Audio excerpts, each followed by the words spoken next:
Buenas tardes.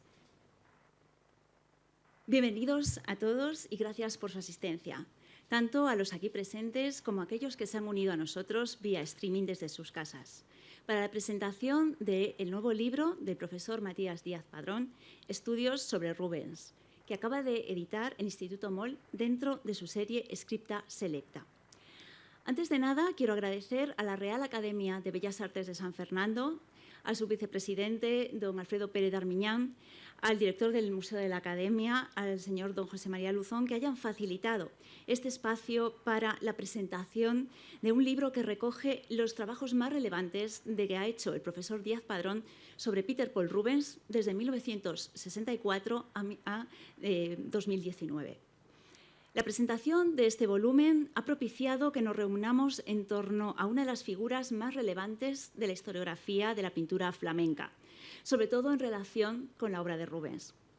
De su tesón, su trabajo y de la importancia de sus descubrimientos, es significativo que nos acompañen esta tarde el presidente de Prensa Ibérica, la consejera delegada y administradora del Instituto Moll, así como diversos representantes de la Embajada de Bélgica.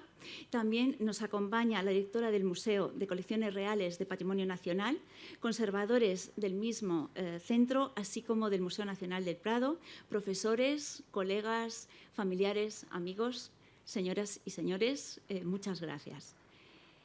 Quizá sea este lugar, la Real Academia de Bellas Artes de San Fernando, uno de los lugares más propicios para presentar precisamente este libro, puesto que el autor le dedica varios de sus trabajos a las magníficas pinturas que se guardan en esta sala, tanto la Susana y los ancianos como la contemplación mística de San Agustín. En parte por esta implicación de Rubens con la Academia y en parte también por la relación de amistad, estrecha amistad que ha unido a don José María con el autor del libro y que muy generosamente ha prologado este libro, contamos con su presencia. De hecho, poca presentación se puede hacer para un hombre con una trayectoria tan extensa y tan fecunda como la de don José María. Pero para aquellos que no estén familiarizados con la historia y la historia del arte, don José María se formó como arqueólogo, campo donde ha cosechado grandes aportaciones. Además de ser el director del museo de esta casa, ha sido director del Museo Arqueológico Nacional, del Museo Nacional del Prado, director de Bellas Artes, director general de Bellas Artes, profesor de las universidades de Santiago de la Compostela, La Laguna, Cádiz y en la Complutense de Madrid, donde terminó sus últimos años de docencia, y además de académico numerario de esta casa, es miembro correspondiente de las Academias de Bellas Artes de Sevilla, de Córdoba, del Instituto Arqueológico Alemán en Berlín, entre otros. Podría extenderme mucho más en su currículum, pero creo que es mucho mejor escucharle esta tarde. Muchas gracias, don José María. Muchas gracias. Yo creía que íbamos a hablar del profesor Matías Díaz Padrón. Bien, antes que nada quiero, en nombre de la dirección de la Real Academia de Bellas Artes de San Fernando y del mío propio, darles aquí la bienvenida a esta casa, que espero que se repita en más ocasiones, porque estamos iniciando la relación con un instituto que tiene una línea muy definida, muy clara en lo que es el estudio de la pintura flamenca en España, y supongo que ahora se quiere ampliar más, por lo que estoy sabiendo, con relaciones con otros países, sobre todo con Bélgica.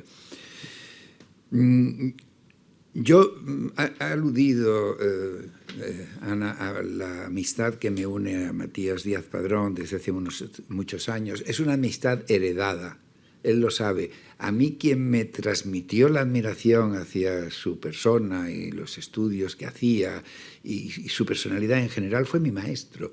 Mi maestro, Antonio Blanco Freijeiro, que fue profesor catedrático aquí y que fue patrono del Museo del Prado. Teníamos también otras personas en común. Yo conocí, no fui discípulo suyo, pero conocí y traté bastante a quien fue su maestro, a don Diego Angulo, que era paisano mío. Él era de Valverde del Camino y yo de un pueblecito de al lado, pero bueno, éramos de la provincia de Huelva los dos y muchas veces fuimos a ver cosas juntos y demás.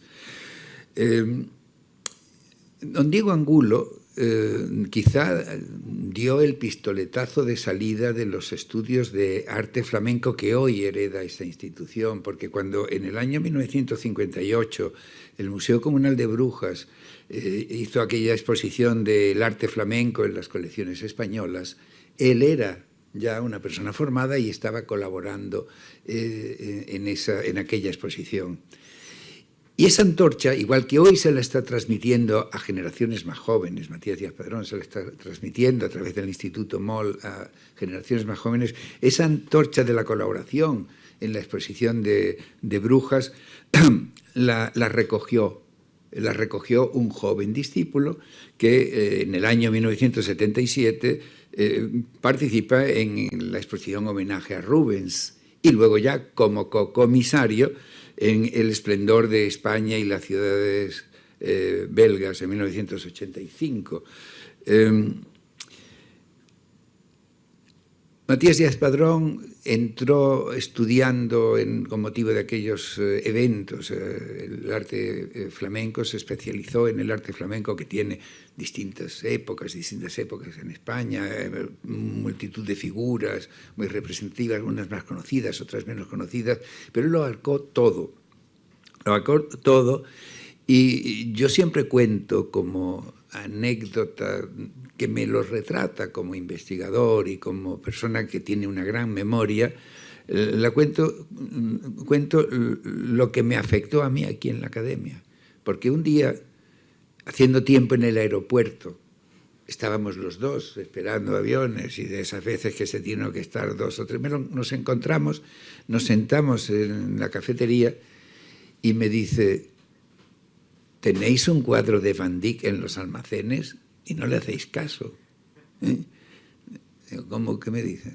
Bueno, tiempo me faltó para cuando vine aquí ver de qué se trataba.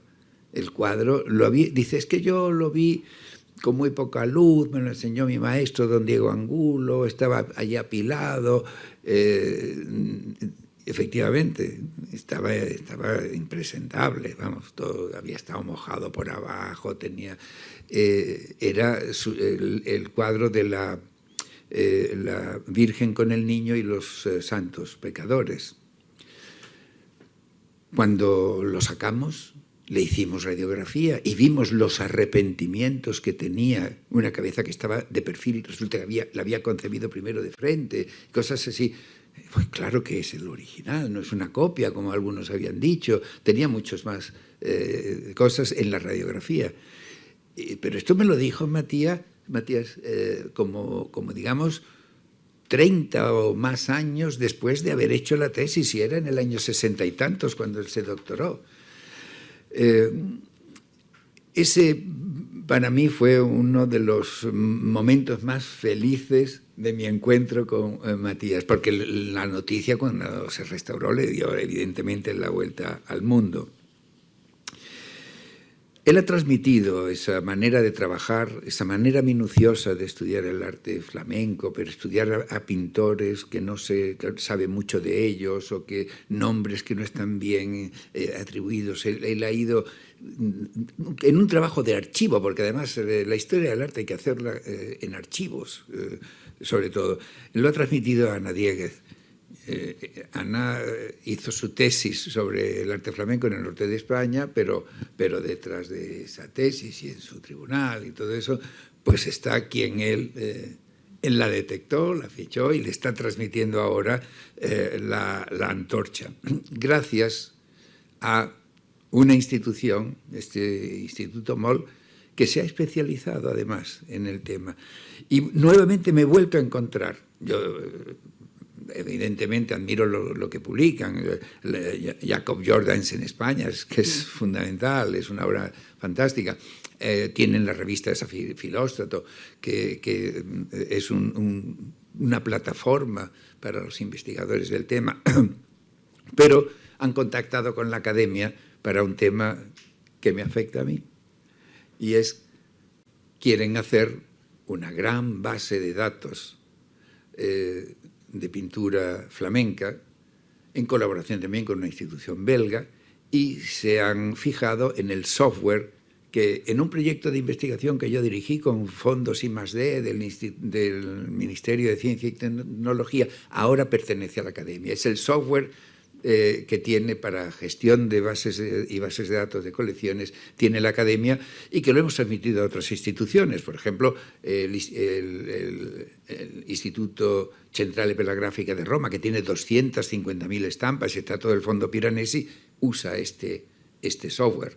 Y con nosotros siempre como asesores y desarrolladores de esa idea que, bueno, nos ha dado mucha visibilidad y, bueno, también con otras instituciones y demás. No voy a hacer ahora propaganda porque, como decía antes, venimos a hablar del libro de Matías Díaz Padrón, pero nos ha unido otra vez. Ahora el Instituto Moll y Matías Díaz Padrón y Ana Dieguez y Arantxa Moll, que son las personas que yo he contactado últimamente, pues vamos a trabajar en algo que imagino no va a sustituir al libro impreso, pero una plataforma que, por ejemplo, en la nuestra, en la de la Academia, la han abierto ya, nuestras páginas han abierto 2,5 millones de páginas en un año y pico, pues eso es otra cosa, es otra dimensión. Jugamos ya de otra manera con esto, de manera que me alegro mucho que en los próximos meses el Instituto Moll, Matías, Ana, Arantxa, y las personas que trabajáis en el Instituto Moll colaboréis en este proyecto que vamos a hacer juntos y que estoy seguro que va a darle una gran visibilidad a todo lo que ha hecho también Matías en estos años y que está en multitud de artículos, monografías, etc. Este libro resume, y él lo va a explicar, artículos escritos sobre Rubens. Y bueno, ¿tiene la palabra ahora Matías? Muchísimas gracias, don José María. La verdad es que poco puedo añadir a esta presentación tan fantástica que ha hecho de la labor del profesor Díaz Padrón, y que ha explicado muy bien cómo ese trabajo de reconocimiento de esas obras muchas veces llevan mucho más tiempo del que pensamos cuando tenemos entre nuestras manos pues, un libro como este y donde vemos los estudios que todo parece mucho más sencillo. Efectivamente, para mí es un honor, al mismo tiempo que no es nada fácil introducir a la persona que me ha encaminado a la investigación en la historia del arte y en particular dentro del arte flamenco en edad moderna. Sintetizar su trayectoria pues no es nada fácil, mejor que don José María no lo vaya a hacer. Simplemente señalar que el profesor Díaz Padrón se formó efectivamente con don Diego. Empezó en la Universidad de La Laguna, donde en las Islas Canarias tiene su lugar de origen, pero fue aquí en Madrid, primero en la Complutense, seguido pues después en el Museo del Prado y luego trabajando como profesor tanto en estas universidades de Madrid, en la Autónoma, en la Complutense y en el Instituto de Restauración, como no solamente ha profundizado en sus investigaciones, sino que también ha guiado a muchas más generaciones dentro de lo que es el conocimiento de la pintura y de la historia del arte. Se le conoce sobre todo por haber sido y ostentado el cargo de conservador jefe de pintura flamenca y holandesa del Museo del Prado hasta el año 2005, académico de la Real Academia de Arqueología belga. Poca gente a lo mejor también sabe que es medalla de oro de las Bellas Artes de las Islas Canarias, comendador de la Orden de Leopoldo II de Bélgica, y en 2014 recibió el premio Europa Nostra en investigación por parte de la Comunidad Económica Europea por la monografía de Van Dyck en España, de la que el Instituto Moll y Editorial Presa Ibérica son editores. Son muchas sus publicaciones, una pequeña muestra es la que hoy nos reúne aquí y sin más preámbulos es un honor darle la palabra al profesor Matías Díaz Padrón.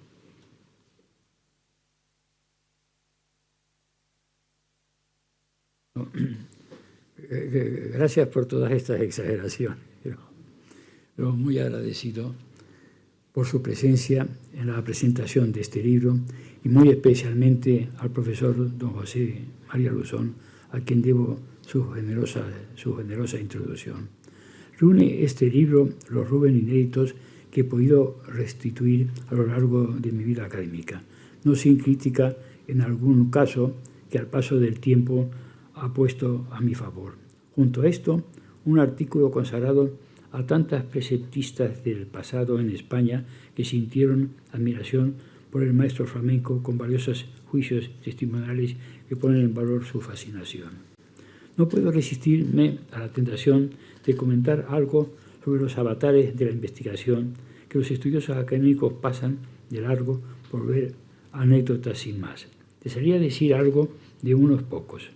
Del juicio final de la Real Academia de San Fernando, debo a don Diego Angulo la llamada de atención sobre este dibujo, hasta entonces ignorado en la extensa producción de Rubén. Hoy pienso fue una osadía por mi parte en aquellos años, probar su originalidad y algo más, no sin riesgo al contradecir la tesis sostenida por Leo Van Puiverdi, el más prestigioso especialista de Rubén en aquellos momentos. El juicio final de Rubén, de la Pinacoteca de Moody, de quien propuse el dibujo, era el de la Academia del Dibujo Preparatorio Real, consideró la zona circular de mano de un colaborador como Jan Lang, por estimar una técnica distinta. Para mí, esta técnica distinta era consecuencia del ambiente celestial en el fondo.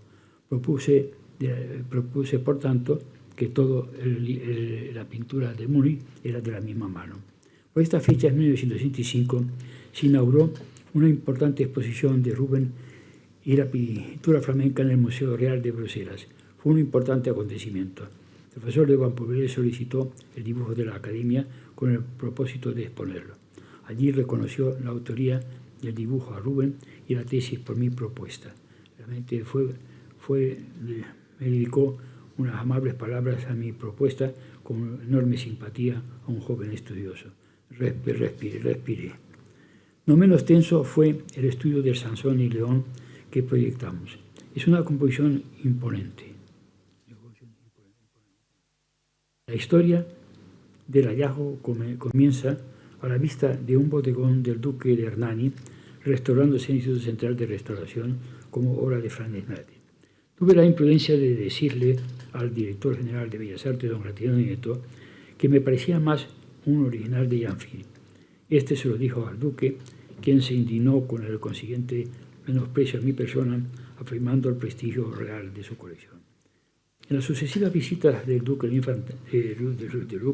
instituto, traté de desaparecer. De hecho, me escondía. En aquellos momentos me avisó el restaurador de ver unas letras en la parte baja del lienzo. Allí pude leer las palabras Janfit. Don Gratiano Nieto lo comunicó al duque de Hernani, quien del desprecio pasó a un sentido afecto. Me invitó a su casa y allí vi por primera vez el Sansón y el León, que conocía solo por referencias documentales entre las obras perdidas de Rubén. Sin embargo, no me prestó atención diciendo que Rubén está por todas partes. Por estas fechas se proyectaba la exposición del centenario de Rubén en toda Europa y en España. Fui nombrado comisario. Pensé en el Sansón y el León. No me atreví a pedírselo por lo que pedía a Pío Cabanilla, al momento era el ministro, solicitar al duque el préstamo. Contestó: ustedes no me caen bien por su inclinación liberal, pero si es este muchacho, no me importa cederlo. Allí fue la posibilidad de estudiarlo y puesto a la vista en la portada con toda la dignidad que merecía. No menos osado fue por aquellos años restituir a Rubén una Inmaculada que estaba en los fondos del Museo del Prado desde siempre con atribución a Ramos Quillinos, pero lo que veía a través de una buena fotografía me hacía pensar en Rubén, junto a documentos que iba conociendo del Marqués de Leganés y del Alcázar. El documentado era de medio punto y el del Museo del Prado era rectangular. Expliqué a don Javier de Salas, su director del Museo del Prado, la posible transformación del lienzo con un injerto que cambia el medio punto por un rectángulo. Este paso a exponérselo al director, don Javier Sánchez Cantón, hombre muy recio y de una gran autoridad impresionante. Yo esperaba fuera del despacho sentado en una silla y pude oír la respuesta airada de Sánchez Cantón. Este chico está loco, todo el mundo sabe que el lienzo de Rubens es de medio punto y este es cuadrado. Salieron del despacho con el jefe de celadores hacia los depósitos donde estaba el cuadro. Depósitos que siempre recuerdo realmente impresionante, parecía la película del fantasma, la ópera, lleno de obras muy desordenadas. Al mover los lienzos, con dificultad apareció a la vista el medio punto en el reverso. No eran muy expresivos, pero sabía que reconocieron el valor del hallazgo y inmediatamente Javier Sánchez Cantón puso el lienzo que se llevara a restauración y se expusiera inmediatamente. El estudio salió en Archivo Arte Español publicado. Quiero adelantar que dos de las obras de las colecciones privadas que cita Pacheco a través de Velázquez, por comunicación de Velázquez, después de una larga lista de pinturas de Rubens en las colecciones reales, son la Inmaculada de Marqués de Leganés y un San Juan Evangelista del Duque de Maqueda. Estos dos estaban ignorados. Este último voy a decir, una primicia que espero publicar pronto. Resulta ser que el San Juan Evangelista lo hemos podido encontrar en un monasterio en las afueras de Madrid. En fin, he tenido la fortuna de encontrar estas dos pinturas a la distancia de medio siglo.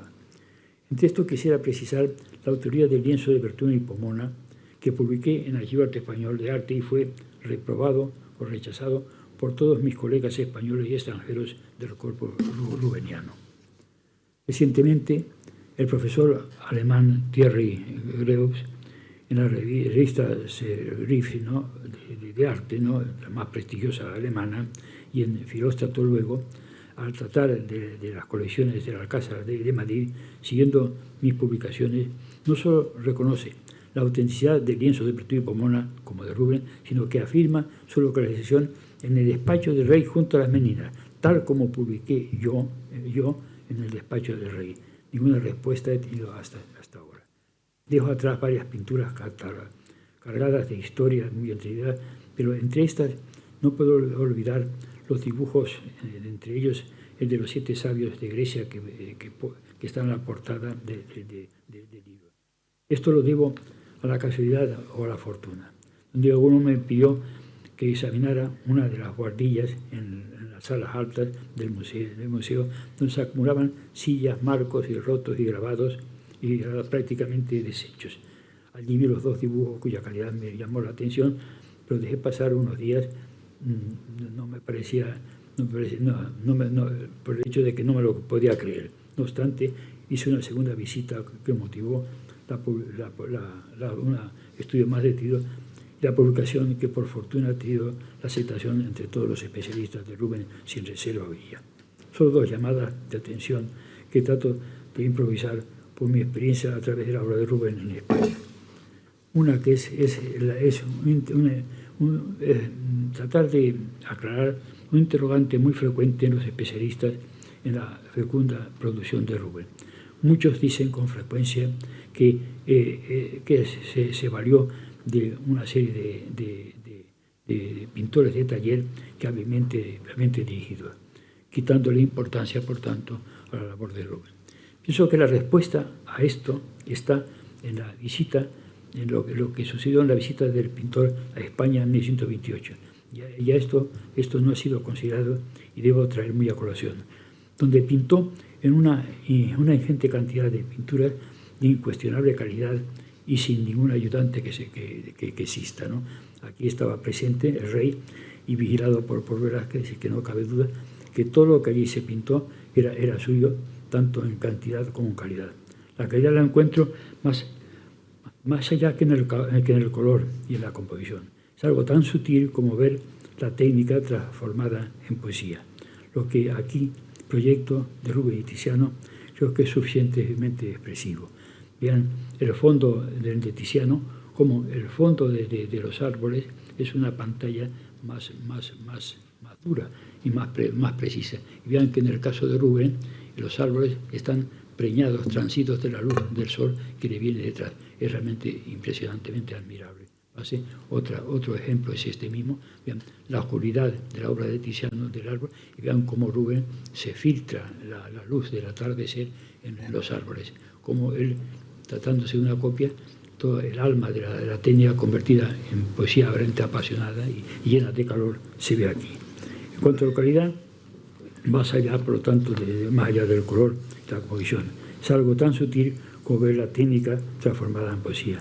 Pero yo quisiera ver que en esta otra copia de Tiziano creo que no necesita explicación. Vean la de Tiziano, cómo está ingrávido, inseguro la figura de Adán, y vean la figura de Adán, la de Rubén, cómo está acoplada, tomando en este caso, valiéndose Rubén de una escultura de que él utilizó mucho la escultura, de una manera realmente asombrosa, y un pintor, una técnica realmente de colorido y de luz. La escultura es muy frecuente en toda su producción. Incluso el Angelito tiene un gesto más diabólico que el del mismo Tiziano. Estos son pruebas de que iba más allá del color y de la composición. Es algo tan sutil como transformar la técnica en poesía, como dije antes. Lo que el proyecto creo que es suficiente expresivo para entender lo que estoy diciendo. Otro de los aspectos que vi en mis trabajos fue escuchar siempre que la belleza y la gracia era la esencia de la obra de Rubén.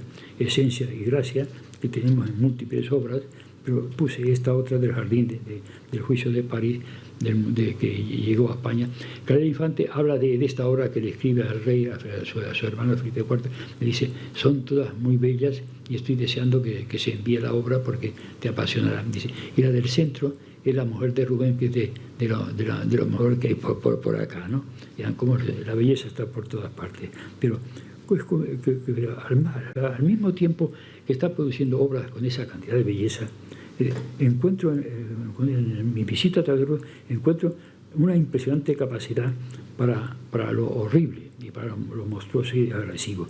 Creo que el Saturno devorando a su hijo de la Torre de la Parada, no encuentro ninguna obra con tanta ferocidad como esta, donde los colmillos del dios desgarran las carnes blandas del niño. Es una carga imponente que entra casi en los límites, en los linderos de la especie de expresionismo.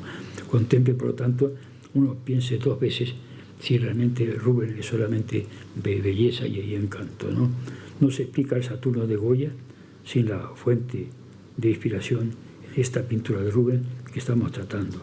Y como fuente primera veo esta otra pintura de Miguel Ángel, que es de mi cosecha. Una breve consideración a algunos aspectos que daría motivo para una extensa conferencia que no es la razón de aquí. ¿Qué es lo que dice Rubén del rey? ¿Qué es lo que piensa del rey?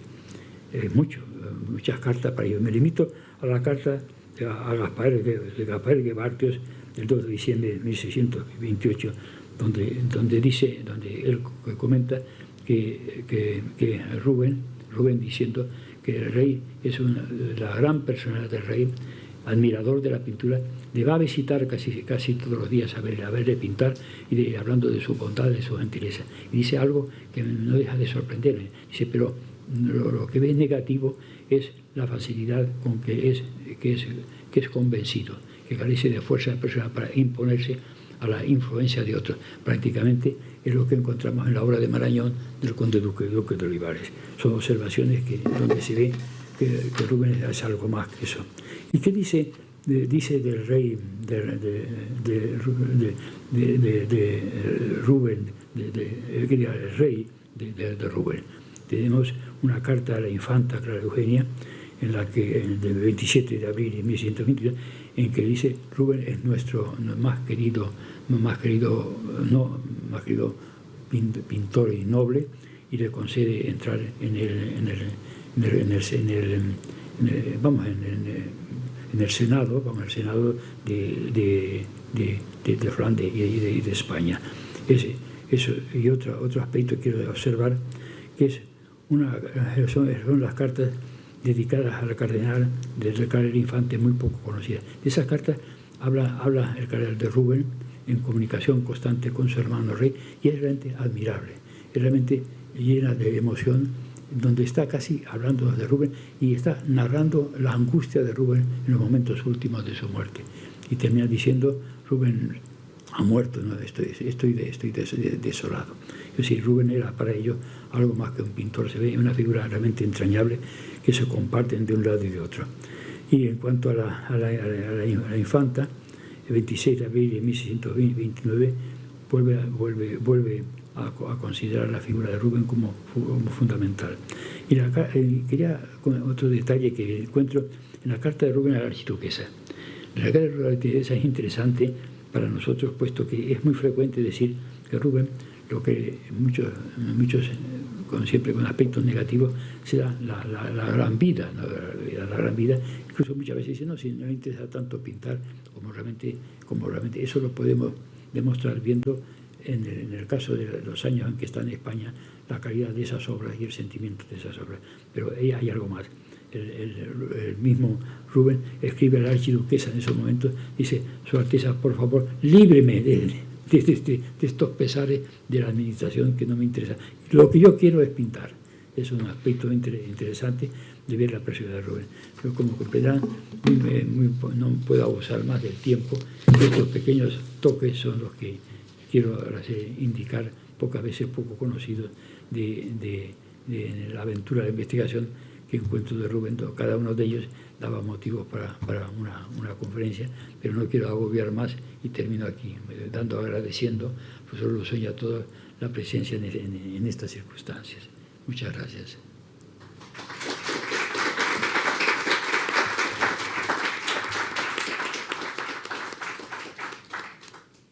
Muchas gracias, profesor, por abordar estos aspectos pues, menos conocidos de la investigación en la historia del arte, por dejarnos tan buen sabor de boca de lo que nos vamos a encontrar en este libro. Y, como vemos, estas anécdotas son las que jalonan todos estos descubrimientos. De hecho, para esta edición de este libro ha sido muy importante la labor de la persona que se ha dedicado a la revisión y supervisión de los datos que se aportan en él. Se trata de doña Magdala García Sánchez de la Barreda, historiadora del arte y que ha colaborado en otros libros del profesor Díaz Padrón y que está directamente vinculada con el Instituto Moll. Tiene la palabra, doña Magdala. Gracias, Ana. Buenas tardes, excelentísimo señor don José María Luzón y demás miembros de la Real Academia de Bellas Artes de San Fernando. Gracias por acoger la presentación de este libro, y a autoridades aquí presentes y a todos, gracias por su asistencia, así como a los que nos siguen desde sus pantallas. Bueno, es un honor para mí estar aquí, tanto como lo ha sido tener la ocasión de trabajar en la edición de este volumen, que debemos a la iniciativa de la señora Arantxa Moll, responsable y siempre espíritu impulsor del Instituto Moll. Una reedición elaborada con la dirección y ayuda de la doctora Ana Dieguez, directora del Instituto Moll, y el apoyo de mi compañera, la doctora Tamara Alba, y también de la investigadora Yael San Salazar, aunque desde lejos, bueno, las tres siempre dispuestas a ayudar. Queremos agradecer a aquellas instituciones desde el Instituto Moll y a instituciones y colecciones que han cedido las imágenes para esta edición, así como a los coleccionistas y conservadores que han ayudado a la localización de algunas piezas que cambiaron de colección en los años transcurridos desde que estos estudios fueron publicados, facilitando así actualizar la información para esta edición. Bueno, también quiero agradecer al personal de Biblioteca Nacional y Museo del Prado por facilitarme la labor de revisión de todas las referencias. Y, por supuesto, es especial el agradecimiento al profesor Matías Díaz Padrón, con el que, además de un orgullo, es un placer siempre trabajar. Escuchando sus palabras hace unos momentos, bueno, pensaba que bueno, siempre parece fascinante y fácil las cosas que nos cuenta, pero todos sabemos lo que hay detrás, además de su retina entrenada para captar los matices más sutiles. Hay también un ingente trabajo de revisión de rastreo en los inventarios y otras fuentes literarias y documentales y un conocimiento exhaustivo de la bibliografía. En fin, un ingente volumen de datos a valorar. el resultado fascinante es lo que podemos disfrutar leyendo estas páginas. Unos estudios en los que bajo el rigor científico palpita también contenida la sensibilidad ante la excelencia y la belleza y la emoción ante el hallazgo. Les voy a ir pasando unas imágenes del libro. Se reúne aquí un gran volumen de conocimiento disperso en el tiempo y el espacio con el que hemos querido hacer una publicación ante todo rigurosa y útil. Los profesionales implicados en el diseño han logrado un libro muy agradable de manejar y bello precisamente por su simplicidad formal. También es ligero físicamente, aunque creo que eso es algo que también algunos me consta que nos van a agradecer. Será de utilidad el apartado que recoge en las primeras páginas la bibliografía completa del profesor Matías Díaz Padrón sobre Rubens, completa hasta el cierre de la edición, porque sabemos que tiene todavía por delante muchas cosas que aportar. Este listado bibliográfico incluye también los trabajos sobre pinturas con atribución tradicional a Rubens, pero cuyo estudio detenido le llevó a restituirlas a otros grandes pintores que habían quedado eclipsados por la fama de Rubens. Estos son estudios que tendrán cabida en próximos volúmenes de la colección Scripta Selecta. Se han reunido aquí 22 escritos ordenados cronológicamente por el año en el que fueron publicados. Este es el primero, de 1964, en el que estudia el dibujo del juicio final de esta Real Academia, y el último recogido es La cacería de leones de Alejandro Magno, publicado en el 2019. Estos son 55 años de fértil actividad científica y los que hay por delante. Algunos capítulos corresponden a estudios de catálogo, como en el caso de la importante exposición Homenaje a Rubens, celebrada en 1977 en El Retiro, de la que se reproducen en esta publicación 24 estudios de entre las cerca de 200 pinturas flamencas expuestas y estudiadas en aquella ocasión por el profesor Matías Díaz Padrón. Al inicio de cada estudio y al pie se cita la referencia de la publicación y, en su caso, las siguientes ocasiones en que el autor ha retomado el estudio. Y al final del capítulo será de especial interés un breve postscriptum con la visión más reciente del autor. Así, este volumen reúne el conocimiento de una forma dinámica como un edificio en constante construcción. Las correcciones de los errores tipográficos que en algún caso habían pasado inadvertidos en alguna de estas publicaciones contribuirán a hacer más fácil y efectiva la comprensión de estos textos. Las citas se han comprobado y cuando ha sido necesario se añaden al pie en la lengua original. Esto por rigor académico y también por el placer que produce la lectura directa de los textos. Especialmente sugestivo es leer a Rubens expresándose en italiano, neerlandés o latín. Para facilitar la correcta identificación de cada pintura nombrada, se añade cuando es necesario la colección actual, número de inventario, dimensiones, naturaleza del soporte. En fin, estas y otras indicaciones puntuales de esta edición se presentan entre corchetes. Las imágenes están distribuidas de forma que apoyan la comprensión del texto y en algún caso se ha añadido alguna nueva que aporta claridad. Da unidad a estos estudios el índice que facilitará la consulta de los nombres y lugares citados, así como la bibliografía final. Es una de las vocaciones del Instituto Moll despertar el interés investigador y contribuir en alguna medida a la formación de nuevas generaciones de historiadores del arte. Este volumen no solo reúne los estudios de Rubens de una forma práctica para profundizar en el conocimiento de una figura esencial en la historia de la pintura, como es Rubens. También es posible ver una importante parcela de la actividad científica de uno de los más interesantes y prolíficos historiadores del arte que ha sido, es y será guía y estímulo de otros. En muchas de estas páginas, bajo la argumentación y el aparato crítico, late la emoción del hallazgo. Y no es para menos. De volver a su lugar en la historia y a las salas principales de las más prestigiosas colecciones, pinturas de Rubens que estaban arrinconadas por desconocimiento de su importancia y otros estudios, tal vez menos nombrados, pero inspiradores, que reconstruyen la red de vínculos culturales y sociales que conforman las tendencias del gusto en la historia. En fin, aspiramos a que esta reunión de estudios contribuya a valorar la importancia del conocimiento para el aprecio y el cuidado del patrimonio y no solo del patrimonio, también de aquellos que generan este conocimiento. Deseo y auguro a los lectores e investigadores una fructífera relación con estas páginas. Muchas gracias por su atención.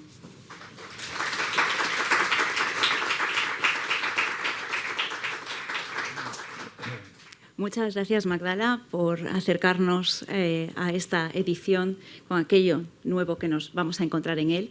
Y para finalizar, y antes de dar paso a las preguntas o sugerencias que hayan podido surgir después de escuchar a los ponentes, me gustaría añadir a los agradecimientos que han expresado tanto el profesor Díaz Padrón como mi compañera Magdala García, también agradecer la labor silenciosa de esas personas que nos hacen que todo sea mucho más sencillo.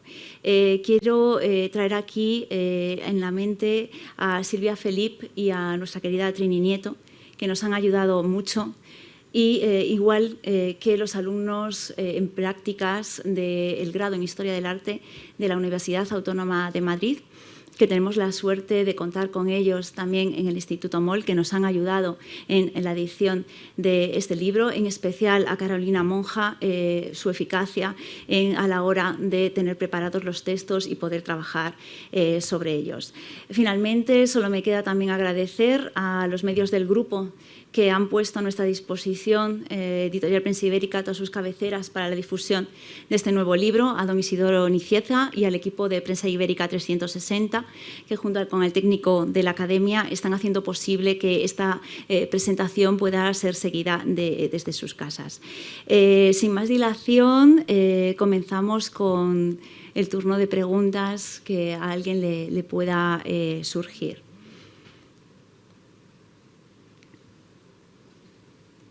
De hecho,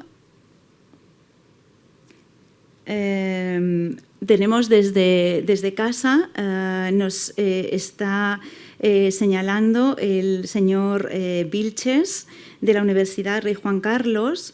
Le quiere preguntar al profesor Díaz Padrón qué aporta de nuevo estos escritos sobre Rubens.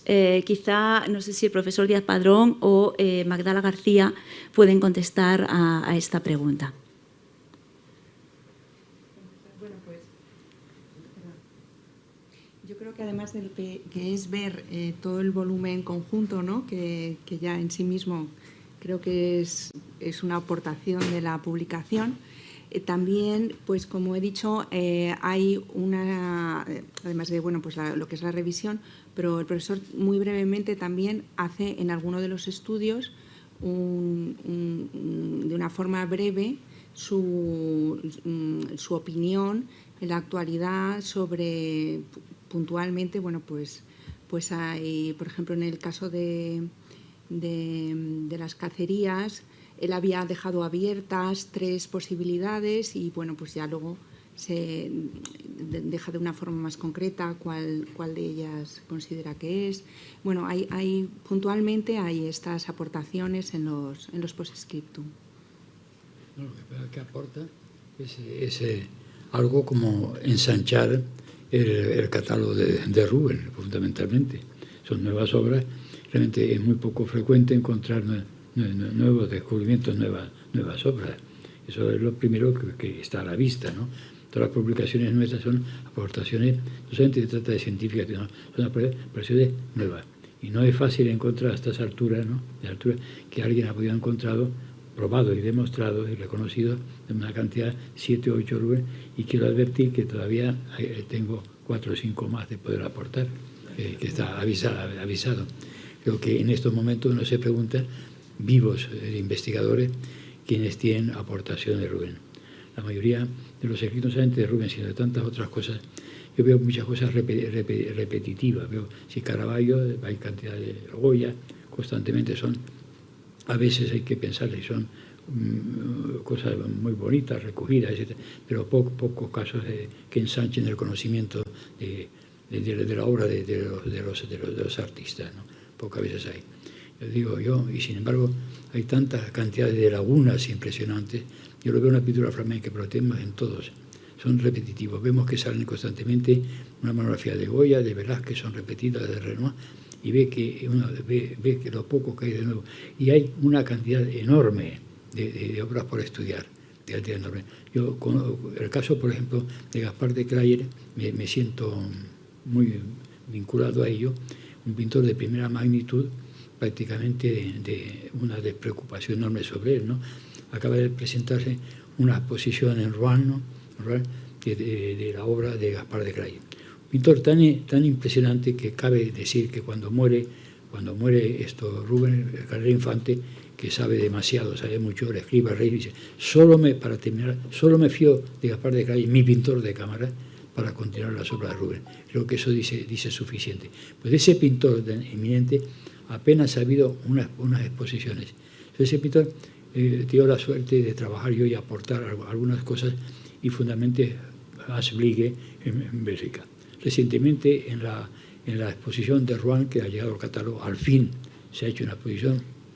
Tengo el honor que el comisario en la introducción dice todo esto se debe a las aportaciones de investigación de Hans Bliege en Bélgica y a Díaz Padrón en España. Esto que estoy diciendo no hace sino unos pocos años, y de ahí en adelante es de imaginar la cantidad de cosas que hay de eminentes pintores que hay por hacer.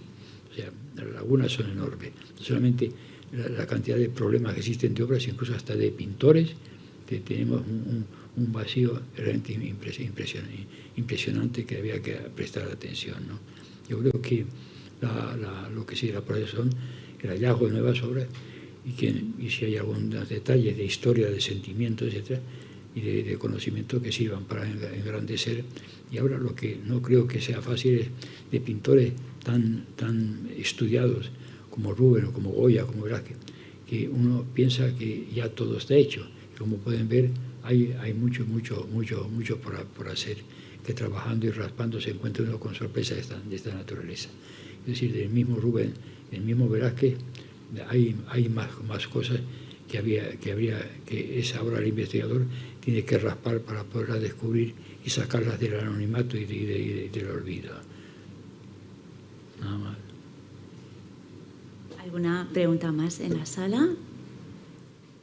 Yo tengo una en relación precisamente con esa presencia de Rubens en 1628 aquí en la corte en Madrid, y es en relación con esa, efectivamente, él pudo copiar, y yo tenía a los Ticianos, y quería preguntarle al profesor, porque sí que es cierto, todo el mundo conocemos la dimensión de Rubens como pintor, pero esa dimensión del pintor que accede a todos los lugares, porque además de tener acceso a lo que era el Alcázar, es singular, y quizá para los que nos están escuchando desde sus casas y no conozcan lo que es la historia del arte de forma más profunda, el hecho de que el propio Rubens entra en las Descalzas Reales a retratar dos monjas.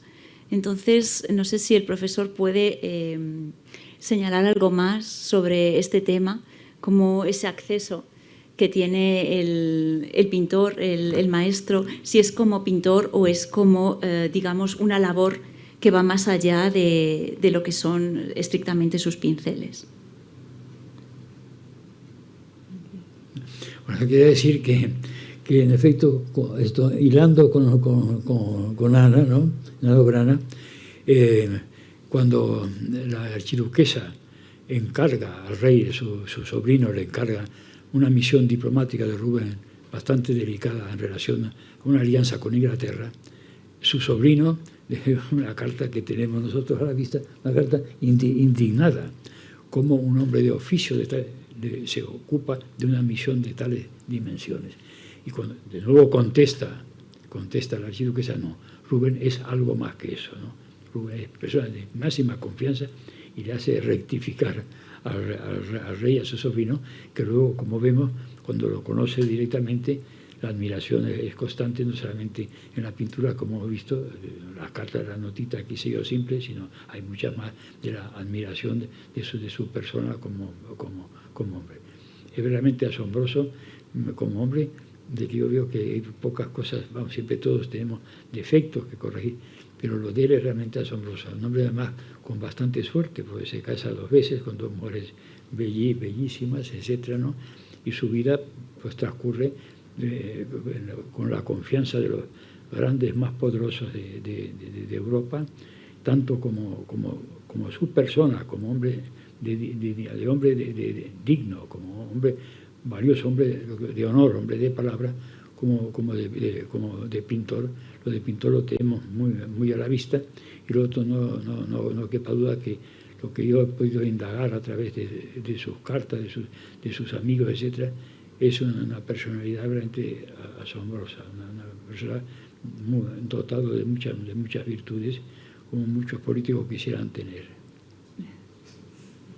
Bueno, pues si no hay más preguntas, simplemente agradecerles su presencia aquí, a los que nos están siguiendo desde sus casas, el interés y la atención mostrada hacia esta nueva publicación del Instituto MOL, que confío y deseo que disfruten. Muchísimas gracias.